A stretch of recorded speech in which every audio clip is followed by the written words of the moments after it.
नमस्कार, माझं नाव अथर्व अशोक लिमये आहे व माझा असा प्रश्न आहे की सकाळी ब्रह्ममुहूर्तावर उठून स्नान करणं आवश्यक आहे का?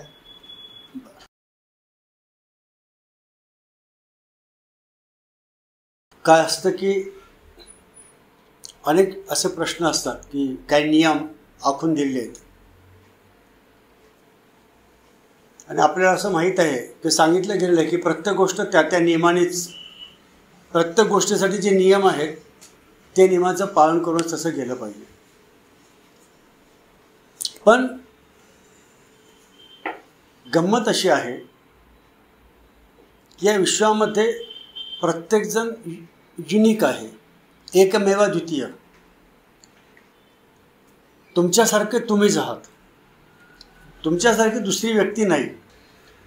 ब्राह्ममुहूर्तावर स्नान करणं याचे नक्की काही फायदे आहेत जे त्या काळानुरूप आहेत की आपण छानपैकी रात्री झोपलेलो असतो, झोप आपली पुरी झालेली असते बऱ्यापैकी, त्या सकाळी ब्राह्ममुहूर्तावर उठल्यानंतर आपल्याला साहजिकच फ्रेश वाटतं, छान वाटतं, ताजं वाटतं, आनंदी वाटतं, टवटवीत वाटतं.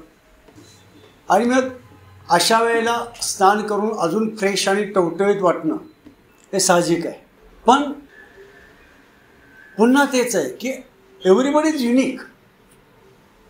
प्रत्येकाची कामाची शैली वेगळी आहे, जगण्याची शैली वेगळी आहे, प्रत्येकाचे विचार वेगळे आहेत, प्रत्येकाचा देह वेगळा आहे, प्रत्येकावरचे संस्कार वेगवेगळे आहेत.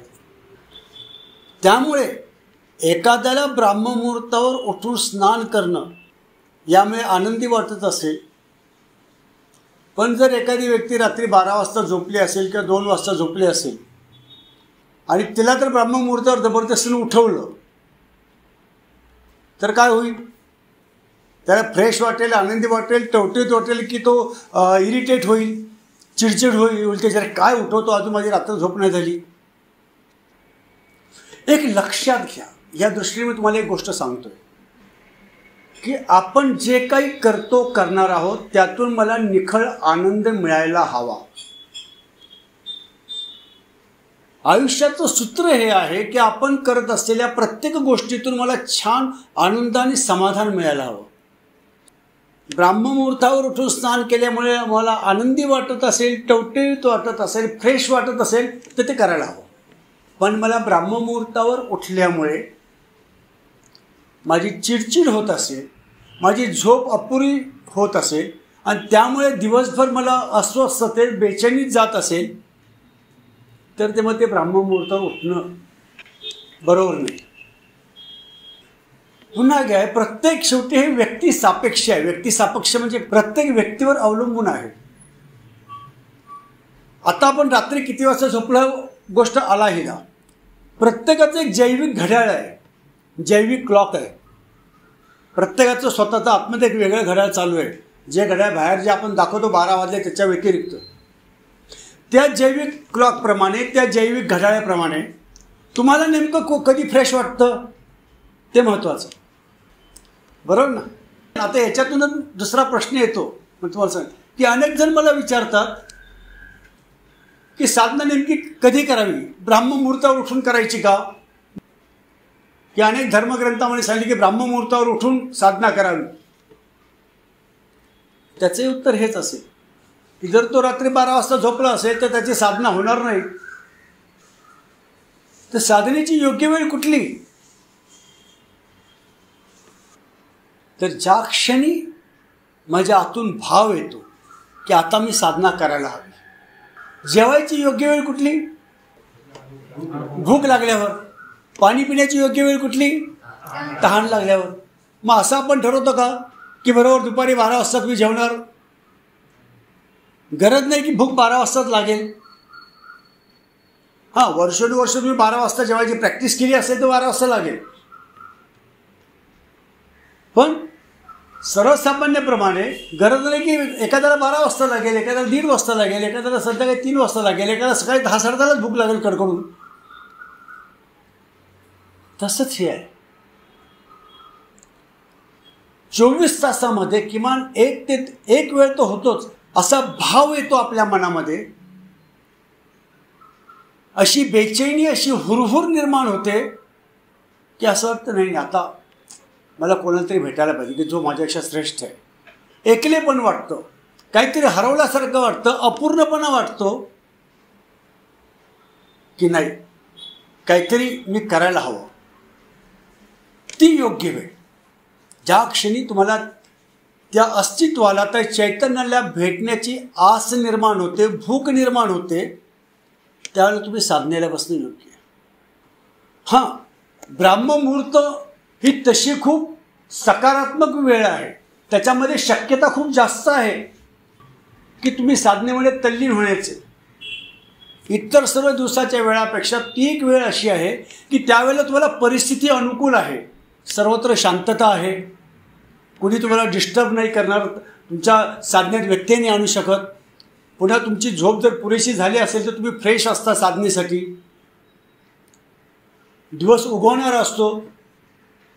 बरं, सर्वसाधारणपणे कुठलेही दिवस असो, उन्हाळ्याचे असो, पावसाळ्याचे असो, हिवाळ्याचे असो, सकाळच्या त्यावेळेला सर्वसाधारणपणे शीतल मंद वारं असतं, त्यामुळे घाम वगैरे तसे प्रकार नसतात.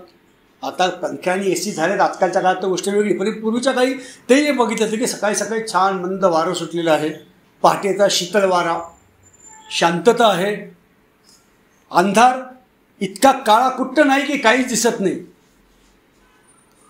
पण अगदी दिवसा इतका लख्ख उजेड पण नाही, कुठेतरी अंधुक अंधुक प्रकाश आहे.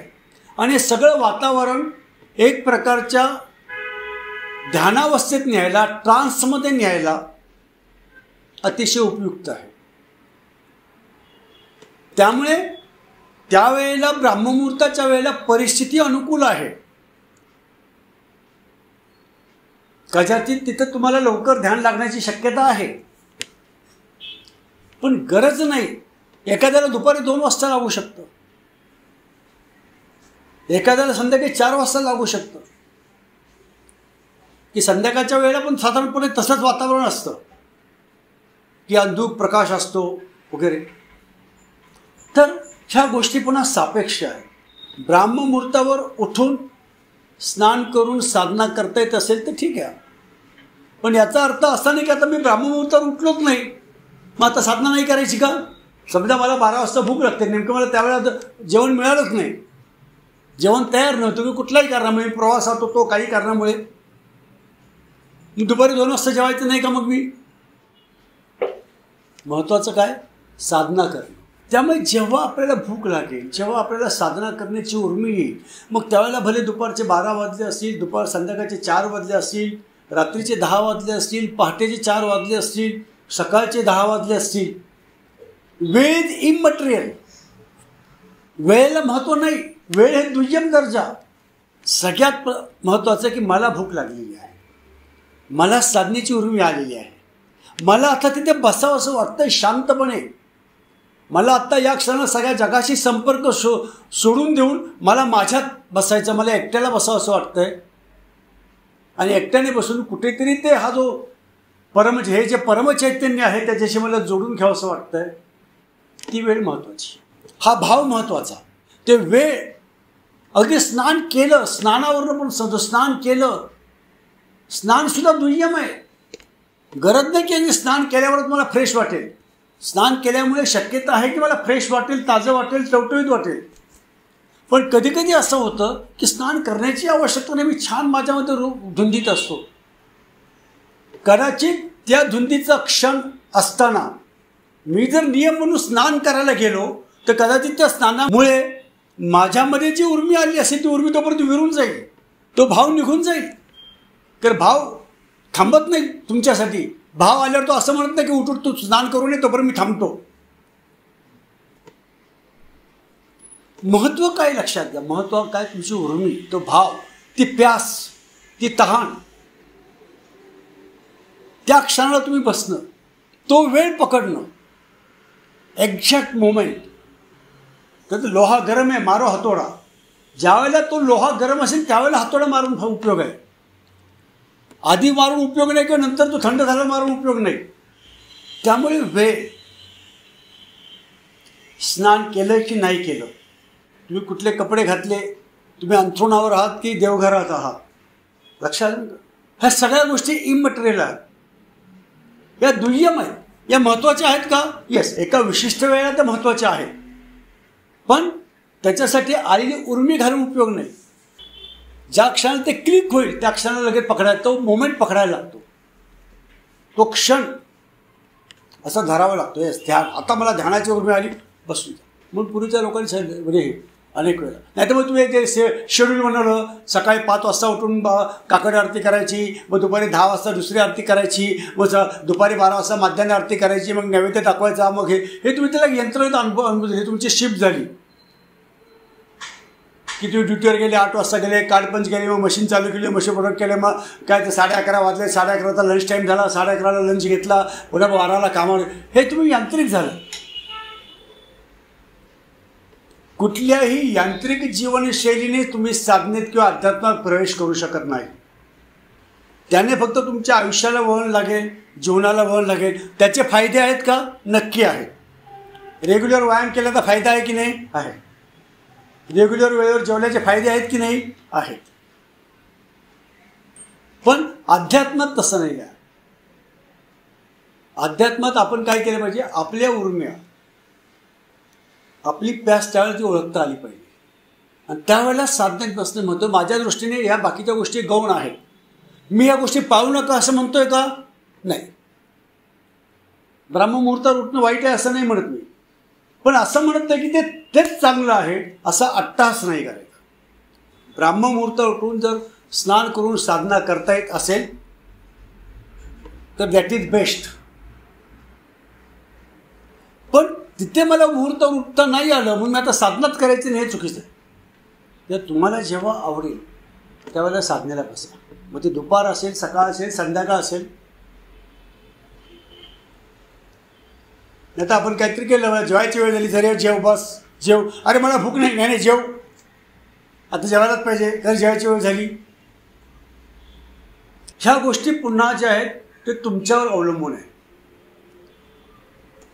बेस्ट सूत्र लाईन लक्षात घ्या. सूत्र हे सगळं करण्यातून मला आनंद मिळाला पाहिजे. अनेक वेळा मी बघितलं बरं का, माझ्या शेजारचे गृहस्थ होते. काय होतं, अनेक वेळा असं होतं की आता मला देवपूजेची उर्मी आली किंवा ध्यान करण्याची उर्मी आली, तर मी विचार करतो अजून देवपूजा केली नाही, मग चला आपण देवपूजा करूया. मग एवढे सगळे ते देव काढा, मग त्यांना धुवा, मग त्यांना हळद लावा, कुंकू लावा, गंध लावा, नैवेद्य ठेवा, आरती करा. ह्या सगळ्या म्हणतो साधनेची हे सगळं होईपर्यंत मूळ जी साधनेची उर्मी असते ती गेलेली असते. त्याचं कंटाळलं, अरे काय आता झाली पूजा. मग ती पूजा होईपर्यंत असं होतं ना, नाही यार आता काय मूडच गेला, आता नको साधना, बस झालं. त्यामुळे बऱ्याचदा मी आजकाल असं करतो, म्हणजे अनेकदा की त्यावेळेला साधना करता मुलं साधना करा, देवपूजावर नंतर करू, सावकाश, देव थांबतील. किंवा मी नाही देवाला आंघोळ घातली तर कोणी कुठेतरी घातलेली असणारच आहे. आपल्याकडे अनेक पंडित वगैरे मंदिरामध्ये आहेत, ते सकाळी 5:30-6ला देवाला आंघोळ घालून मोकळे होतात, अभिषेक वगैरे करून. त्यांची आंघोळ झालेली आहे, मी घालायची इथे काय अजून थांबण्याच वाट बघत. त्यामुळे छानपैकी आपण साधनेला सुरुवात करावी. ओके.